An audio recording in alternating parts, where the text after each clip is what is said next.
a call to worship. Let us lift up our many voices and praise the Lord with all our heart. Though we come together with different music, styles, and abilities, we all sing for God's glory. The Psalms tell us of God's compassion to those who believe. Likewise, we seek to be as compassionate and gracious in our community as our Lord is to us. Show compassion and love to your neighbors and enemies.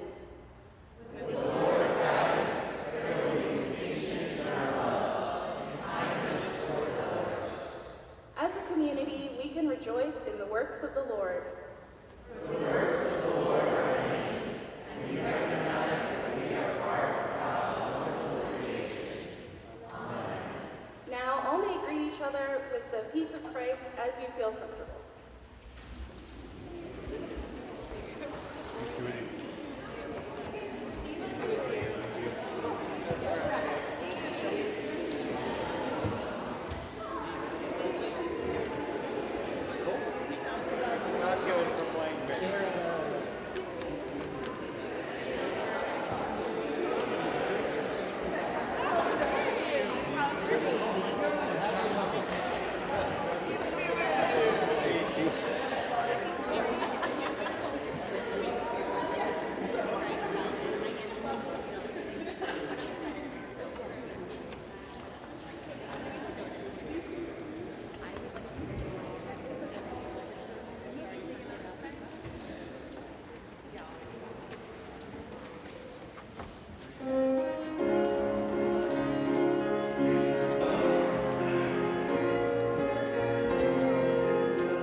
Welcome to chapel this week. Today we gather together in this space, a Christian community, to encourage one another in life's highs and life's lows. May we allow God's loving kindness to guide us in both accountability to our friends, neighbors, and beloveds, and enjoy as we are empowered to live freely into who God has called each and every one of us to be. All are welcome here. All are included here. All belong in God's worldwide and heavenly kinship. Let us rejoice as we present ourselves before our loving Creator. Welcome to worship. Welcome to this house of God.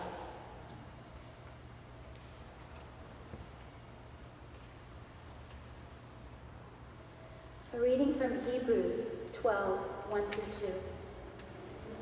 Therefore, since we are surrounded by so great a cloud of witnesses, let us also lay aside every weight and the sin that clings so closely, and let us run with perseverance the race that is set before us, looking to Jesus, the pioneer and perfecter of our faith, who, for the sake of the joy that was set before him, endured the cross, disregarding its shame, and has taken his seat at the right hand of the throne of God.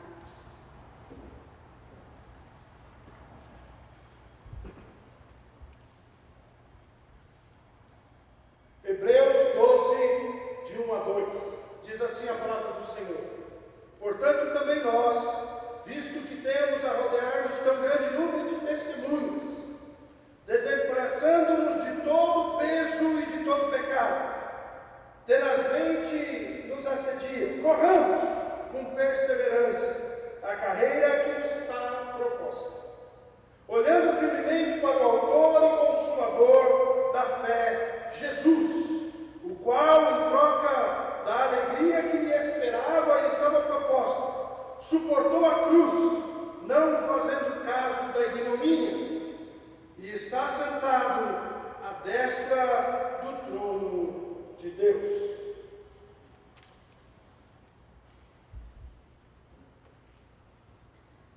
Hebreos capítulo 12, versículo 1 al 2. Por tanto, también nosotros, que estamos rodeados de una multitud tan grande de testigos, despojémonos del lastre que nos estorba, en especial del pecado que nos asedia, y corramos con perseverancia la carrera que tenemos por delante.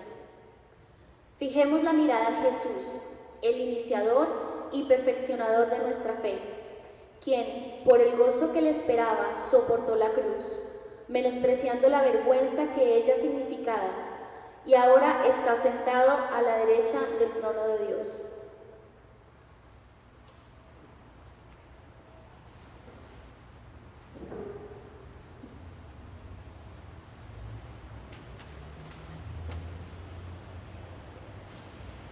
Good afternoon, or morning, or whatever time of day it might be. It is good to be here. It is good to be back in this place and to be able to share a word with you.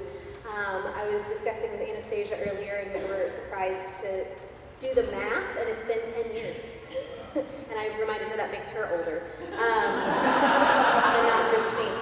So it is wonderful to be in this space that was so important to my call, and I know is so important to many of yours. So thank you for inviting me back and letting me be part of this community once again. Let's pray.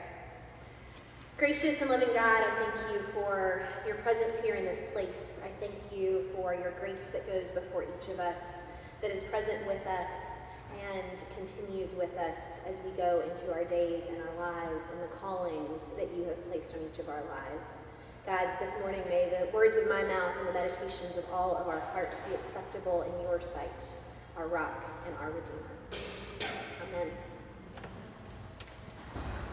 So in 2007, I began here at STH, and my very first semester I went ahead and started my Methodist Studies classes.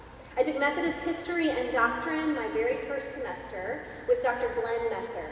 Now, a few of you have been around long enough to remember Glenn, but one thing that you have to know about Dr. Messer is that I don't think I've ever met anyone who loves the church more than he does. And he taught us how to, at the same time, love the church, and while loving the church, also criticize it. He instilled in me a love of the Methodist tradition that even in the face of all that our denomination is facing and has been facing over many years, still stands strong. He helped us see what the church could be every step of the way.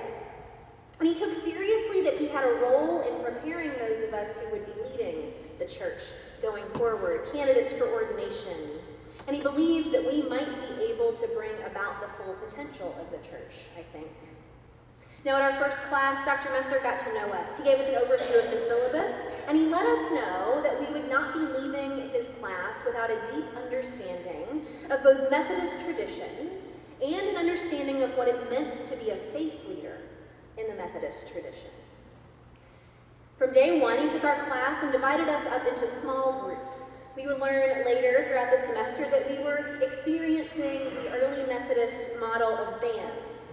And at the beginning of each class session, we spent about 15 minutes with our band, and we had to ask one another that classic Wesleyan question: how is it with your soul? Now, most of us had walked into this institution thinking that we were coming to an academic space, a space where we were going to be learning and writing papers and reading, and he ensured that the beginning of every one of those classes started with our spiritual care. And if that model didn't already make the hairs on our academically inclined graduate student next stand up, he went one step further. He said, at the end of the semester, your grade for this class will be the average grade of your band. You've never seen such a room full of appalled overachievers in your life. I can only imagine what our faces looked like, and I believe he enjoyed every grimace as he continued. He said, you see, while here in academia, your merits may be your own. While in academia, you may be able to stand out and achieve over and above your classmates. While in academia, you may be able to stand alone. That's not the way the church works. There is no such thing as achieving individually in the church. In the church, you succeed together or you fail together. And so it will be in this class. Now, I'm not sure if any of this had been approved by the dean.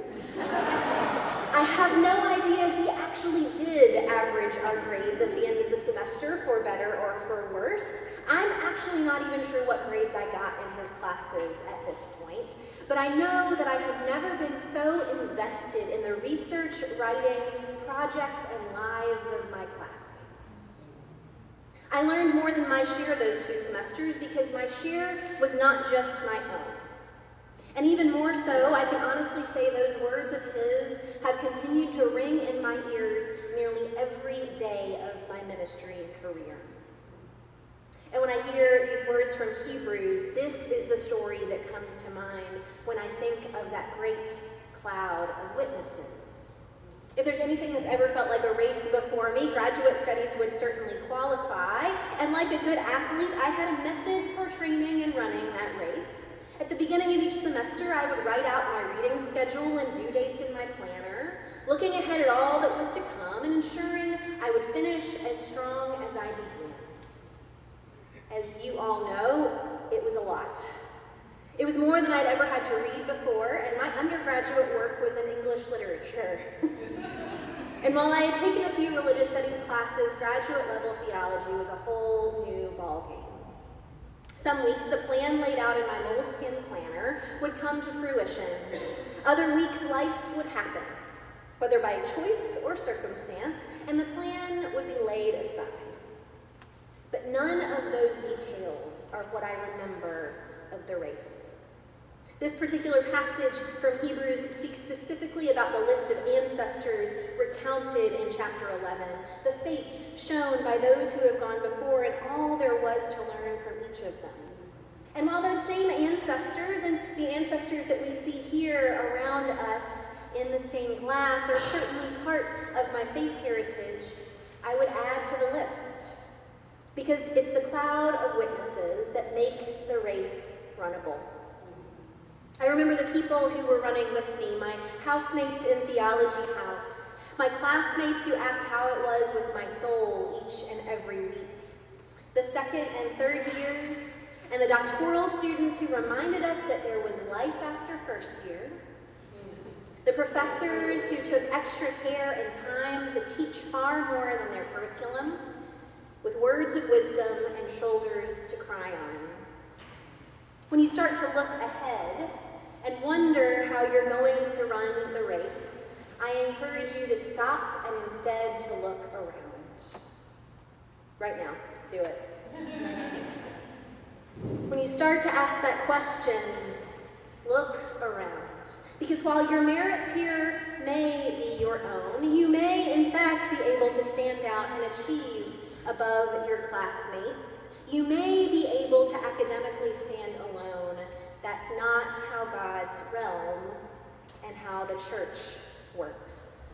Because Dr. Besser's words were true, as the church we succeed together or we fail together. We are designed for dependence. We are designed to hold one another up and to run together. You have the opportunity here to practice running together. Take that opportunity. And let me speak as one of your many, many cloud of witnesses who have gone before. First years, you will survive Dr. Dar's Hebrew Bible class. And you will be better for it. Her words also continue to ring in my ears to ensure I do not misinterpret the book of Job. Anyone else? Yeah, you know what I'm talking about. But even more so, the words of those you study alongside, the words of those you share coffee and late night talks with, the voices and faces that you choose to invite to run alongside you. That is what will go with you through this race, and the race beyond this place even more so. My husband Will and I had the privilege yesterday to share with Dr. Roberts' class about our ministries. And when you're asked to talk about how you've been in mission and ministry, what you talk about are the success stories. You talk about when you got it right. You talk about the things that you're proud of. But yesterday, one of the students very astutely asked us about the hard days in ministry. Surely everything is not success. And what disciplines do you use to get through those days? The truth is that sometimes there are more hard days than days of celebration. And even if there aren't, our minds do a really good job of making the bad days seem worse than the good days are good. Often I find I get to that moment where I have something to celebrate, something to rejoice over, something to just bask in a moment of success. I'm starting to feel accomplished, and boom. That is when something happens. Angry email, staff drama, a hit to the budget, a facilities maintenance issue. Something happens that overshadows that moment of celebration. So what do you do in those moments? How do you make it through those days? You tell me who your cloud of witnesses is, and I'll tell you how you make it through those days. It's the people that you allow to walk alongside you to remind you of your worth. To remind you that your world is one of abundance and not scarcity. That your identity is in the image of God within you, and that your worth is infinite because of it. Who is your cloud of witnesses? Who are the people you have invited to do life with you? Who have you allowed to be those people who speak truth to you, both about your worth and about how you might not be as great as you think you are some days? That is how you get through the hard days. That is how you run the race together. I encourage you sometime today to get out your phone, to get out a piece of paper, and write those names down. Who are those people who you're going to invite to walk alongside you in this race and the race beyond here? The last thing that Dr. Messer ever had us do in our Methodist Studies course was a final presentation. It wasn't a presentation on history or polity. We didn't do any research in the archives. It was a response to a single question. Why do you love Jesus?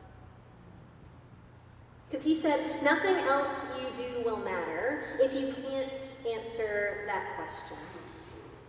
If you're leading the church and you can't share why you love Jesus, nothing else matters.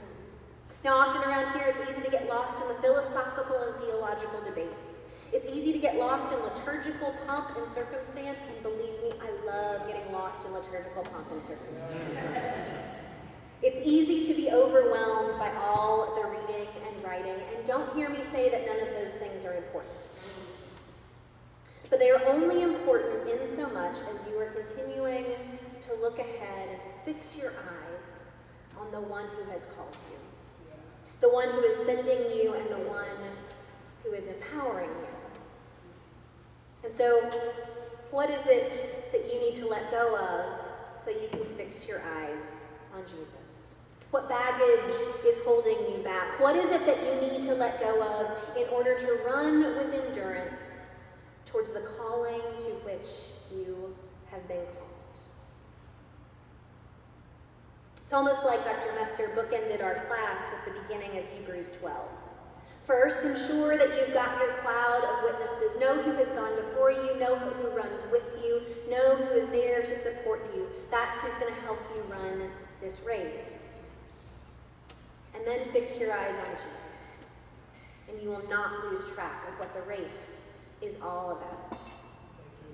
So today, let me be one small part of your cloud of witnesses and tell you truly that you are worthy and beloved because you are a child of God. You are here because you have been called here. You are surrounded, literally in this space, by a cloud of witnesses to support you and to remind you of these things each and every day, if you'll only look around.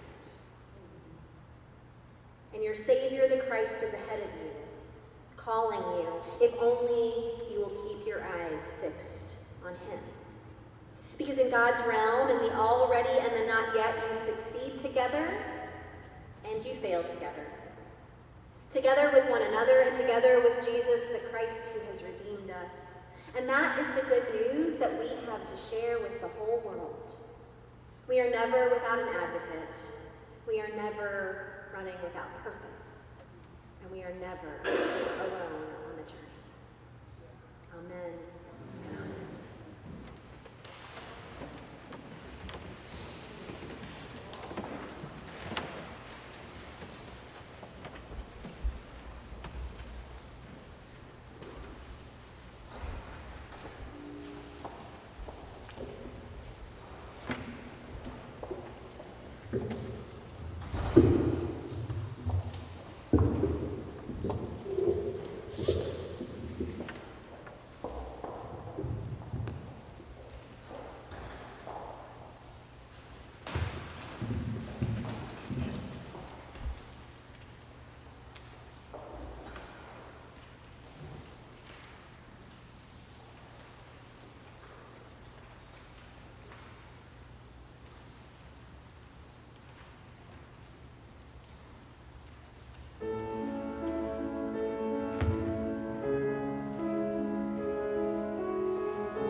other, when so much of our own world is groaning with injustice and destruction.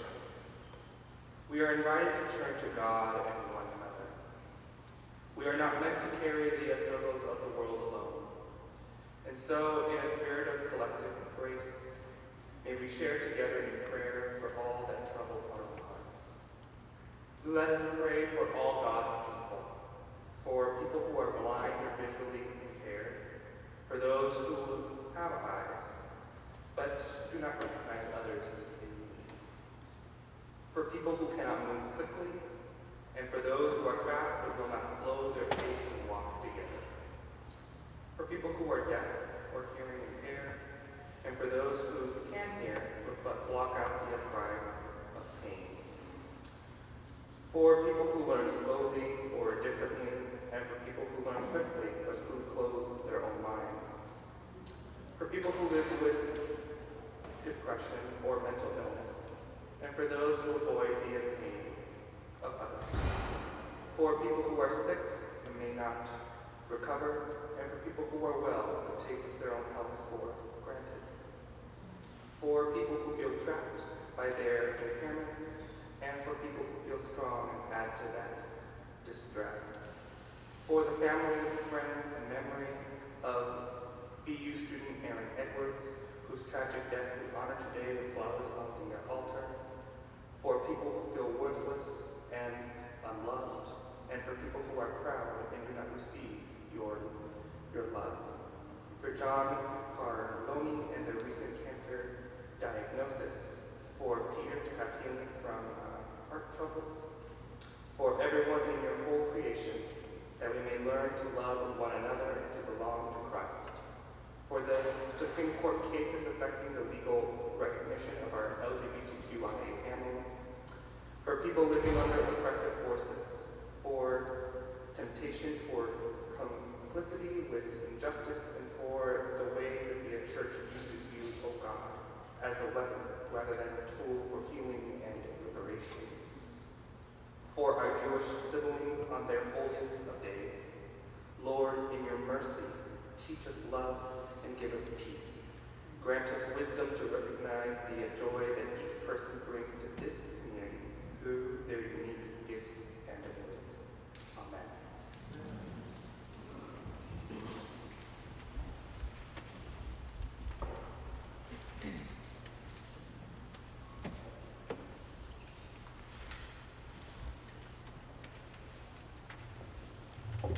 Please stand in body or in spirit and join us in our last song, I Need You to Survive.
It is God's will that every need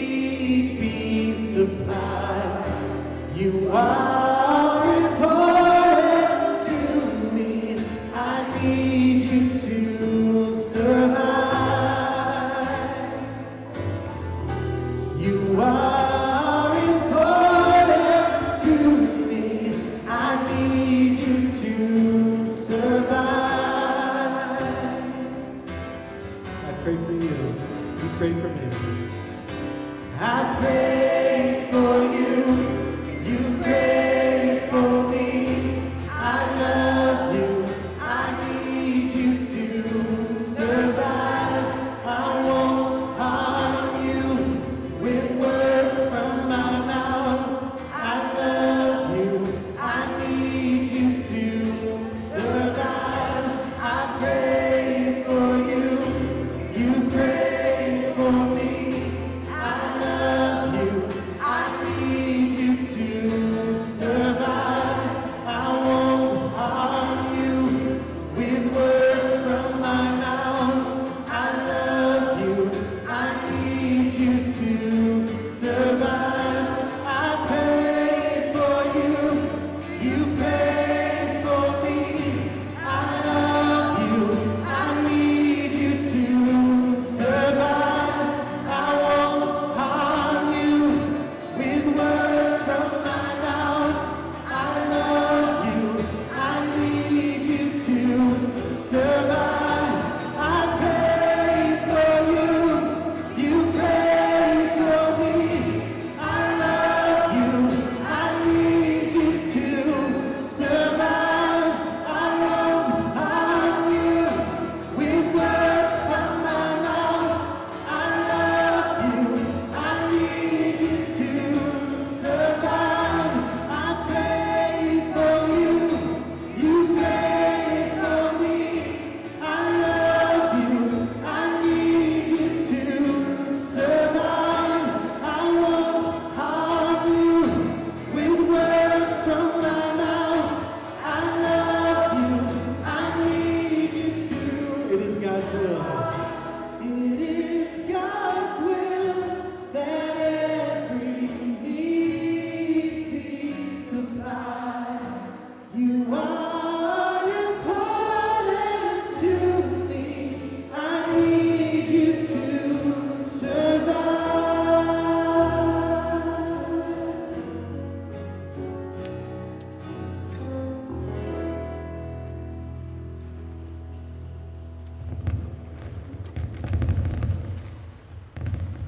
I'm going to invite you to turn towards the center of this space so that you're looking towards one another. So that as you go from this place, as you go back into those academic settings, as you go into those spaces where you might feel alone, you might feel like you're standing on your own merits alone, know that we as the church succeed together. We, as people called by God, succeed together. We go and run the race together, never alone. And that your identity is not found in any Supreme Court decision, is not found in any church's decisions, but in Christ, on whom we have fixed our eyes together. Go from this place knowing that you are called, knowing that you are empowered, knowing that you are gifted, and that you will transform the world together. In the name of Jesus, amen and amen.